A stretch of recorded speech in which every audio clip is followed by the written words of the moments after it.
अवामी इत्तेहाद party के सरबराह engineer Rashid इस वक्त तिहाड़ जेल में कैद हैं। 2019 में उन्हें एनआईए ने मुबैना मिलिटेंसी फंडिंग केस में अरेस्ट किया था।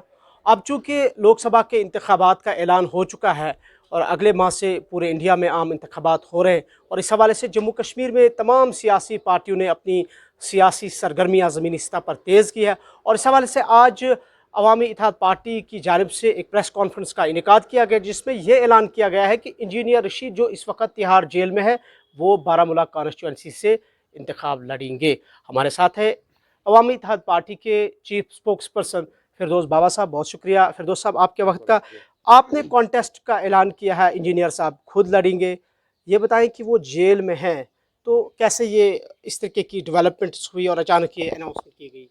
जी हमारी जो पार्टी है अवामी इत्तेहाद पार्टी, ये मुझे लगता है कि जम्मू कश्मीर की पहली पार्टी है जिन्होंने ये अनाउंस किया था कि इंजीनियर रशीद साहब जो है वो हमारी पार्टी के कैंडिडेट होंगे बारामूला पार्लियामेंटी इंतखाब के लिए। तो जो हमारा मुल्क का आइन है उसमें ये संविधान है कि अगर कोई मुकीद है, कोई कैद में है, उस पर चार्जेस प्रूव नहीं हुई है, अभी वो एक्यूज़ है, तो वो इलेक्शन लड़ सकता है। उसमें कोई ये नहीं है। अगर हम माजी में जाएं तो कई ऐसे लीडरान हैं जिन्होंने जेल से इलेक्शन लड़ा है।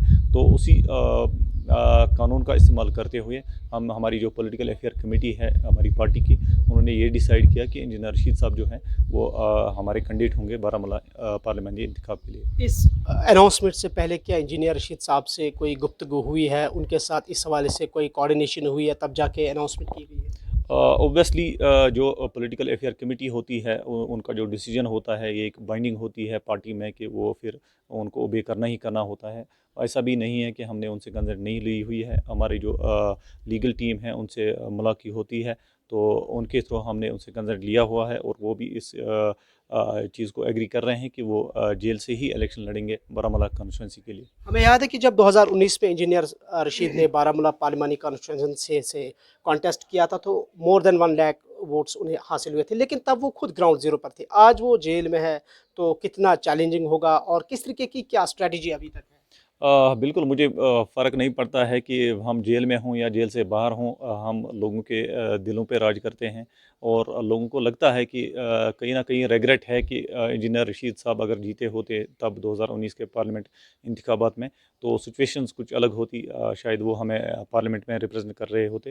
तो वो उस काश को लेके और जो लोगों का रुझान है ख़ास तौर से नॉर्थ कश्मीर में जो लोगों का रुझान है इंजीनियर रशीद की तरफ, तो वो हमारी ताकत बनता है और उस चीज़ ने ही हमें मजबूर किया और हमारी पार्टी ने ये डिसाइड किया कि इंजीनियर रशीद साहब ही इलेक्शन लड़ेंगे। जाहिर सी बात है, इतने बड़े इलेक्शन के लिए आपके पास फाइनेंशियल रिसोर्सेज होना लाजमी है।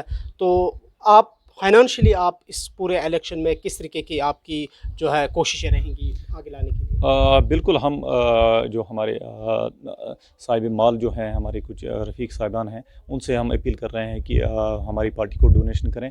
हमारी पार्टी वाहिद पार्टी है कि जो बिल्कुल कम फंड्स में इलेक्शन लड़ती है। आप अगर पिछला रिकॉर्ड भी निकालें 2019 का, मुझे लगता है कि 8-9 लाख हमने खर्च किए थे इलेक्शन में। अभी हमें वही उम्मीद है कि हम मिनिमम बजट पे ये इलेक्शन लड़ेंगे और जब आपको लोगों का साथ होता है तो फिर ये पैसे वगैरह माने नहीं रखती है। 2019 में एग्जिस्टिंग पॉलिटिकल पार्टीज़ थी, आज वो पॉलिटिकल पार्टीज़ भी और कुछ नई पार्टीज़ इमर्ज हुए 2019 के बाद।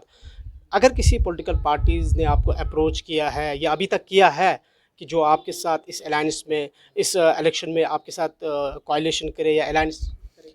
बिल्कुल अवामी इत्तेहाद पार्टी ओपन है अलाइंस के लिए। अगर कुछ हमारी आइडियोलॉजिकल रिजेम्बलेंस होती है कहीं पे, और हम उन लोगों से भी अपील करते हैं कि जिन्होंने अपनी पार्टीज़ को छोड़ के अभी वो तज़ब्ज़ुब में है कि वो क्या करें, हम उनको भी एक अपील करते हैं कि वो आएँ, इंजीनियर रशीद साहब को सपोर्ट करें। कि जैसे वो बार बार प्रिजनर्स की बात कर रहे हैं, और तो हमने एक प्रिजनर को ही खड़ा किया है कि उनका इखलाकी ज़िम्मेदारी बनती है कि वो एक प्रिजनर को ही सपोर्ट करें इस इलेक्शन में। अपनी पार्टी ने भी एक कैंपेन चलाई प्रिजनर्स के हवाले से, बीजेपी भी सामने पॉलिटिकल पार्टी है, अगर इनकी तरफ से अप्रोच किया गया?